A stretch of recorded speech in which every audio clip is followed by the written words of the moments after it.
Welcome to another deep dive. We're tackling alien isolation today, and we've got a real treat thanks to one listener. They sent in quite the document. A deep dive into the game's plot, or maybe more accurately, the top 5 plot mistakes they found. Yeah, apparently not everyone was thrilled with Amanda Ripley's adventure. But hey, that's what makes this fun, right? Even in a game designed to scare you, logic still has a place. Exactly, and that's kind of what we're going to unpack today. Like, where's the line between a plot hole that ruins the immersion and one that just adds to the cheesy charm? And this document, well, let's just say it wastes no time diving right in, starting with the game's opening, Oh yeah, the whole sending a small crew to a derelict space station thing. with basically zero backup, as if that's ever a good idea. To quote our listener here, such a risk seems unacceptable. And honestly, I kind of agree. In the vastness of space, you're telling me they couldn't spare a few more folks. See, this is where understanding the heart of sci-fi horror is key. The document suggests sending in Space Marines, right? Right. More action, sure. But would it fit the atmosphere? Alien. Isolation is going for it. Think about it. This isn't about all-out war. It's about vulnerability. Isolation. That dread that comes with knowing you're outmatched, alone.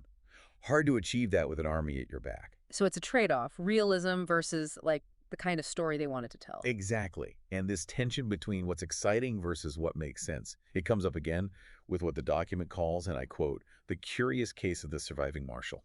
Ricardo, poor guy gets caught in that whole android massacre. And survives. Yeah. Which, when you really think about it, The document goes full-on detective mode trying to figure it out. Did he hide? Where? Yeah. Why didn't others? And, like, they're not wrong to ask, if these androids are supposed to be unstoppable killing machines, how come Ricardo gets a free pass? right. It's almost like the writers wanted to have their cake and eat it too, creating those stakes with the androids. But Yeah. then, Undermining it by sparing this one guy. it's possible Ricardo was meant to have a bigger role. Who knows?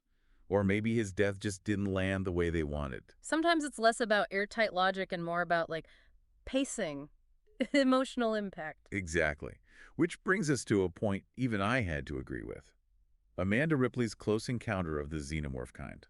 And the aftermath that follows, let's be real, there are some leaps of faith there. Leaps and bounds. The document points out, and rightly so, she gets captured, but no facehugger action. Come on, that's Xenomorph 101. Not to mention, she's dragged through vents, but all her gear's still there. It's those little inconsistencies that can take you right out of the moment. One minute you're terrified, the next you're wondering if the Xenomorph has a side hustle as a luggage handler. Because it raises those, wait, really, questions, you know? Yeah. You're not thinking about the monster anymore. You're thinking about continuity errors. And that suspension of disbelief, that's crucial in horror. If you don't buy into the rules of the world, even if they're terrifying, the tension just falls apart. You start thinking, did they just forget their own rules? Right. And that brings us to, well, another head-scratcher from the document. Amanda's big escape plan. Yeah. I'm not sure tactical genius is the phrase I'd use.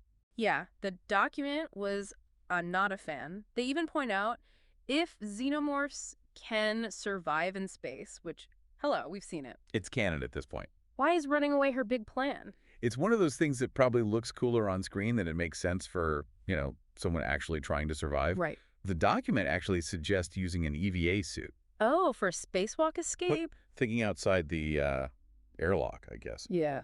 It plays on the xenomorph's weakness to vacuum while still letting Amanda be resourceful, which she is. So much more satisfying than just running down the same corridors again. Speaking of satisfying or not, Eh.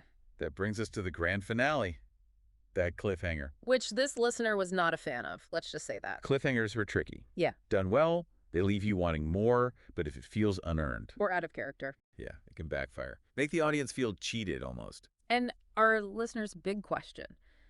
If the xenomorph had her, why not just end it? We've seen how ruthless it can be. Right. This isn't exactly its first rodeo. To suddenly have it hesitate, Yeah. undermine the very thread it's built up. It does make you wonder if they just really wanted to leave the door open for a sequel. Well, and the document argues a more concrete ending would have been braver. Even if it wasn't the happy ending we might have wanted. Yeah, exactly. Though I gotta say, I kind of love their alternate ending Oh, suggestion. yeah, talk about an image. Xenomorph egg just clinging to the hull of the escaping ship. Still a cliffhanger, but Subtle. and creepy. Like you think you're safe, but Yeah. nope, something's still out there. Way more effective than any last-minute showdown. because it lets our imaginations run wild. What happens next? Yeah. That's the real horror. High times what we don't see is far more terrifying. So we've covered quite a bit here, from risky rescue missions to surviving robot uprisings. What really struck you about this listener's take? You know, for all the talk of ply holes and mistakes, it's clear they cared.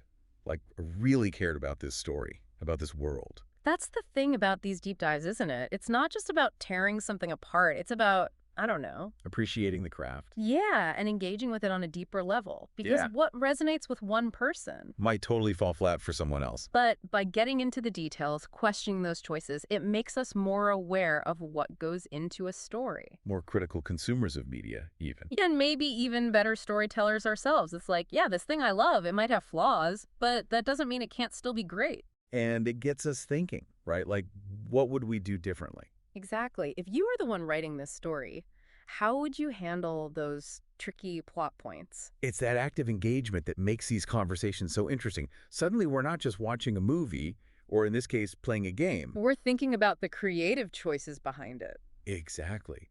And maybe even applying those lessons to our own storytelling. Right. Whether it's, I don't know, writing the next big sci-fi horror hit. Or just trying to tell a really good ghost story around a campfire. Because those techniques, those tropes we see in movies and games, they stick with us. We absorb them, whether we realize it or not.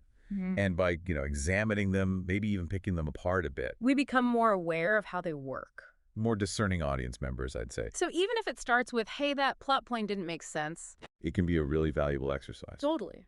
It sharpens our analytical skills, And honestly, I think it deepens our appreciation for the craft, too. It's like anything else. The more you understand how something's made, the more you can appreciate the artistry of it. Even if it means admitting our favorites aren't always perfect. Because, let's be real, no story is. Mhm. But in the case of Alien, isolation, even with a few stumbles, It's still a masterclass in creating that believable, terrifying world. it nails the atmosphere, keeps you on the edge of your seat. And at the end of the day, isn't that what we want from a good horror story? 100%. Though I do keep thinking about that alternate ending from the document. The xenomorph egg on the hull of the ship. Chills every time. It's just so unsettling. Oh. And it proves you don't always need a big, loud climax. Sometimes, silence can be even more effective. Leave it to our imaginations to fill in the blanks. Like that old saying, the monster you don't see is always the scariest. And isn't that true of stories in general? The best ones. They let us draw our own conclusions. They stay with us long after the credits roll, or in this case, long after the motion sensor stops beeping. So as we wrap up our deep dive into Alien, isolation, let's leave our listeners with this. What makes a story truly great for you? Is it flawless execution, or the feeling it leaves you with? Because maybe, just maybe, it's a bit of both. That balance between logic and emotion, between the familiar and the unknown. That's where the magic happens. Exactly. So until next time, keep exploring, keep questioning. And keep diving deep. We'll see you in the next one.